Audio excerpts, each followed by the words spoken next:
Hello दोस्तों, स्वागत है आप सभी का लर्न एफएनओ ट्रेडिंग के यूट्यूब चैनल पर।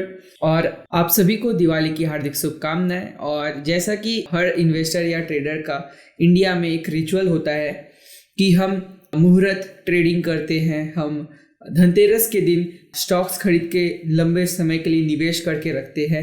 इसे हम शुभ मानते हैं। ठीक है, सो आज मैं आप लोगों के साथ ऐसे 5 स्टॉक्स डिस्कस करने वाला हूँ जिसमें मैं आपको एंट्री और एसएल दोनों बताऊंगा, जिस पे आप निवेश कर सकते हैं और लंबे समय के लिए उस पर इन्वेस्ट करके रख सकते हैं। ध्यान रहे, इन्वेस्टिंग का कोई फाइनल गोल नहीं होता कि भैया ये 100% या 200% का रिटर्न देगा। वो जितना भी रिटर्न देना चाहे आपको वो वैसे करके लेना पड़ता है और आप सिर्फ और सिर्फ एसएल ट्रेल करके आगे की तरफ बढ़ते जा सकते हैं। किसी दिन एक स्टॉक बजाज फाइनेंस भी कभी 100-200 रुपये का रहा होगा और आज वो 8,000 का पहुंच गया है। तो इसी तरीके से ये जो लंबे समय में जो स्टॉक्स बड़े हो जाते हैं, काफ़ी ऊंची छलांग लगाते हैं, आप भी इन सभी का पार्ट बन सकते हैं, प्रोवाइडेड आप इनमें इन्वेस्टेड रहे। अभी मैं आप लोगों के साथ 5 स्टॉक्स शेयर करने वाला हूँ। मेक श्योर करिए कि किसी भी एक स्टॉक पे आप अपनी सारी कैपिटल ना लगा दें।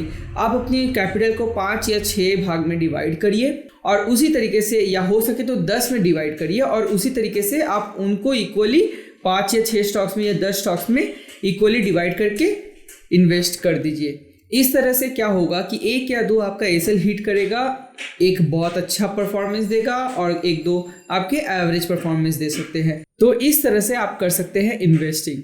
तो चलिए अब हम हमारे स्क्रीन की तरफ चलते हैं और देखते हैं कौन से हैं वो स्टॉक्स।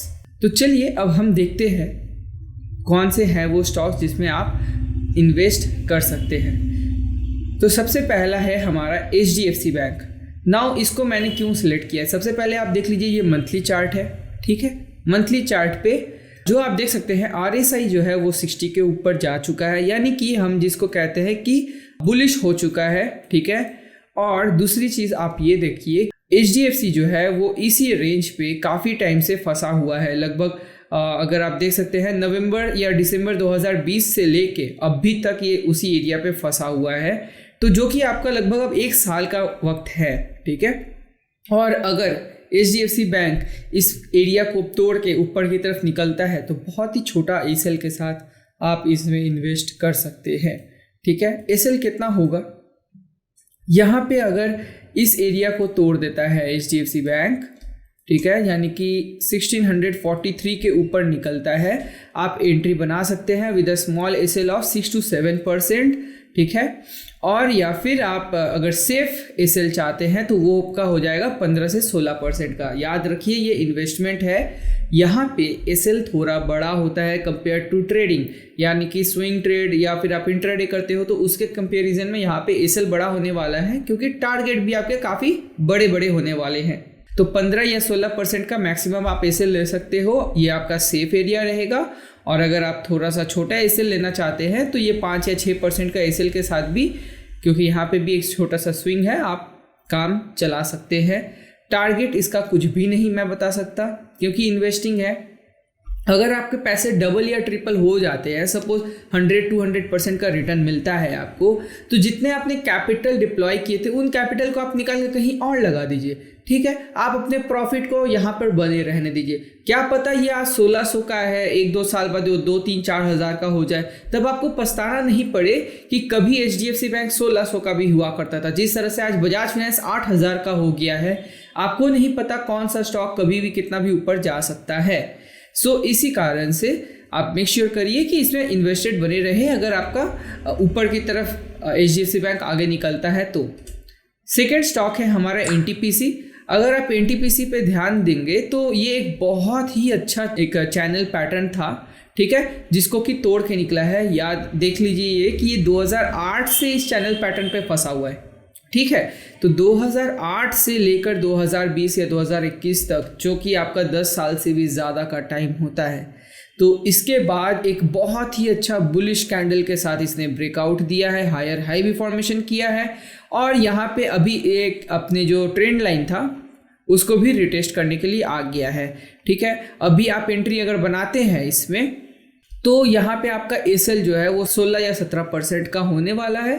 और आपका जो पहला टारगेट होगा, दो इन्वेस्टिंग में टारगेट नहीं होता है, लेकिन जब मुझे यहाँ पे टारगेट दिख रहा है तो मैं आप लोगों को देने के लिए रेडी हूँ। तो सबसे पहला टारगेट मुझे 58% का दिख रहा है, दूसरा टारगेट मुझे 79% का दिख रहा है, और अगर इसके ऊपर निकलता है तो आप इसको ट्रेल करते हुए जा सकते हैं। ठीक है, तो again I repeat, with SL of 16 to 17% आपका पहला टारगेट है 58% का, और दूसरा टारगेट है 79 to 80% का। रिटर्न्स काफ़ी हाई है, तो आपको इसमें अच्छे समय के लिए बने रहना है। तीसरा स्टॉक है हमारा HDFC। याद रखिए, पहला स्टॉक था HDFC बैंक और ये है HDFC। अभी आप ध्यान दें तो HDFC काफ़ी समय से अगेन दोबारा सिमिलर काइंड का पैटर्न जो कि HDFC बैंक ने बनाया है वैसा ही HDFC ने भी बनाया है। तो अगर HDFC अपने जो हाई है, ठीक है, यानी कि 2948 के ऊपर निकलता है, तो अगेन यहाँ पे आप दो तरह के स्टॉप लॉसेस लगाकर काम चला सकते हैं। पहला जो छोटा स्टॉप लॉस आप ले सकते हैं वो है 10% का, और दूसरा स्टॉप लॉस है 20 से 21% का। याद रहे, इस पे भी मैं आपको कोई भी टारगेट नहीं दे सकता, आपको इस पे ट्रेल करते हुए चलना पड़ेगा और इसको लंबे समय के लिए आपको होल्ड करना पड़ेगा। चौथा स्टॉक हमारे लिस्ट पे है RBL बैंक। ये स्टॉक एक बहुत बड़े फॉल के बाद स्टॉक अब होल्ड पर है। नाउ यूजुअली में यहाँ पर आपको बाइंग नहीं करना चाहिए, बट ये स्टॉक देने के पीछे का मेरा जो कारण है वो कारण ये है कि यहाँ पे आपको एसएल बहुत ही छोटा लग रहा है। ये स्टॉक आपको सपोर्ट पे मिल रहा है, ठीक है, तो अगर आपको इसमें एसएल लेना है तो एसएल आपको सिर्फ 17% का मिलेगा। ठीक है, अभी ये एक स्मॉल कैप में या मिड कैप में आता है स्टॉक, ठीक है, तो यहाँ पे मूवमेंट बहुत तेज़ी में होती है। ठीक है, एक एक महीने में यहाँ पे 50-60% का भी मूवमेंट देखने को मिल सकता है आपको। तो यहाँ पे आप अगर 17 से 18% का एसएल लेकर शुरू करना चाहते हैं एंट्री अपना, तो आप बना सकते हैं एंट्री। और टारगेट आपका, पहला टारगेट 47% का, दूसरा टारगेट 110 का, और तीसरा टारगेट आपका रहेगा 275% का। याद रखिए, ये इन्वेस्टमेंट है, अगेन जैसा कि मैंने बार बार बताया, इसको भी आपको होल्ड करना पड़ेगा। बस यहाँ पे एसएल आपको छोटा मिल रहा है, ये स्मॉल कैप है या मिड कैप है, उस नाते एसएल आपका छोटा है, आप चाहे तो इसमें भी इन्वेस्टमेंट कर सकते हैं। लास्ट है बायोकॉन। यहाँ पे एक इंटरेस्टिंग सा चीज़ हमें देखने को मिल रहा है जिसको हम कहते हैं change in polarity. Change in polarity का मतलब क्या होता है? चेंज इन पोलैरिटी का मतलब होता है कि जहाँ से पहले ये रेजिस्टेंस ले रहा था, ठीक है, जब उसको उसने तोड़ दिया तो अब वो वहाँ से सपोर्ट लेगा, और ये सपोर्ट ले रहा है। इसका एक पर्टिकुलर आपको जो एग्जांपल दूं, मतलब कैसे आपको सिग्नल मिल रहा है या कैसे आपको पता चल सकता है कि ये सपोर्ट ले रहा है। अगर आप देखो, ये वीक्स है, राइट। वीक्स अगर इतने बड़े बड़े बन रहे हैं किसी भी एक क्रूशल लेवल पे, इसका मतलब वहाँ से रिजेक्शन आ रहा है, यानी कि नीचे की तरफ से बायर्स इस पे प्रेशर डाल रहे हैं और इसे नीचे आने के लिए नहीं दे रहे हैं। तो अगर आप चाहते हैं इसमें एंट्री बनाना, तो मैं आपको पहले बता देता हूं कि किस लेवल पे आप एंट्री बना सकते हैं। 373 के ऊपर अगर निकलता है ये स्टॉक बायोकॉन, तो आप इसमें एंट्री बना सकते हैं। इसमें आपका एसएल जो है वो रहेगा 15 से 16% का, ठीक है, और पहला टारगेट आपका बन जाता है लगभग 30 से 32% का। और उसके बाद जैसा कि मैंने बोला कि आपको इसको होल्ड करना है। देखिए, होल्डिंग करने से क्या होता है, जैसे कि 2016 में, सपोज 2016 में अगर आपने एंट्री बनाया होता तो आज तक में आप 350% से भी ज़्यादा अप पे रहते, ठीक है, जस्ट बिकॉज आप इसको होल्ड कर सके। तो होल्डिंग का पावर ही ये होता है। यहाँ पे आपको सस्ते पे मिल रहा है, स्विंग बनाया है मार्केट ने, और जब भी इस एरियाज पे आपको अगर मिल रहा है मौका, तो मैं डेफिनेटली आपको सजेस्ट करूँगा कि एंट्री बना सकते हैं, प्रोवाइडेड 373 के ऊपर निकलता है। तो 5 स्टॉक्स थे, HDFC bank, NTPC, HDFC, RBL bank, Biocon.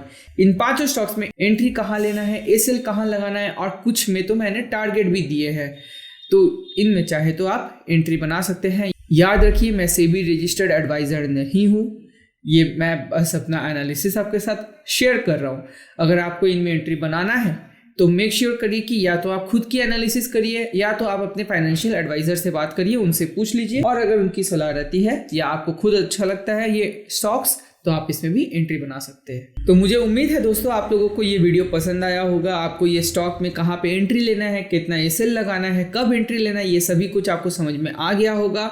और अगर आपको ये वीडियो पसंद आया है तो इस वीडियो को लाइक करिए, अपनी कम्युनिटी में शेयर करिए, अपने दोस्तों के साथ ट्रेडिंग कम्युनिटी में भी शेयर करिए और हमारे चैनल को सब्सक्राइब करना मत भूलिएगा, क्योंकि जब हम ऑप्शंस बाइंग मास्टर क्लास के इनरोलमेंट्स ले रहे थे तब बहुत सारे ऐसे लोग आए थे जो बोल रहे थे कि सर हम बिगिनर हैं, हमें कोई भी आइडिया नहीं है मार्केट का। तो इसी कारण से मैंने ये डिसीजन लिया है कि यूट्यूब पे फ्री पे मैं आप सभी के लिए स्टॉक मार्केट का बेसिक टू एडवांस एक कोर्स लेकर आऊँगा, जहाँ पे अगर आपको कुछ भी नहीं पता है स्टॉक मार्केट के बारे में, क्यों होती हैं चीज़ें, कैसे प्राइस बढ़ते हैं, क्या होते हैं स्टॉक्स, कैसे करके कंपनी का सिलेक्शन किया जाता है, कैंडल्स क्या होते हैं, ठीक है, पैटर्न्स क्या होता है, किस किस तरह का ट्रेडिंग होता है, वो सभी चीज़ें मैं आपके लिए बेसिक टू एडवांस क्लास में लाऊंगा स्टॉक मार्केट का। तो डेफिनेटली आप हमारे चैनल के साथ जुड़े रहिए, हमारे चैनल को सब्सक्राइब कर लीजिए। तो इस वीडियो में इतना ही, हम मिलेंगे आपसे अगले वीडियो में। Till then bye bye.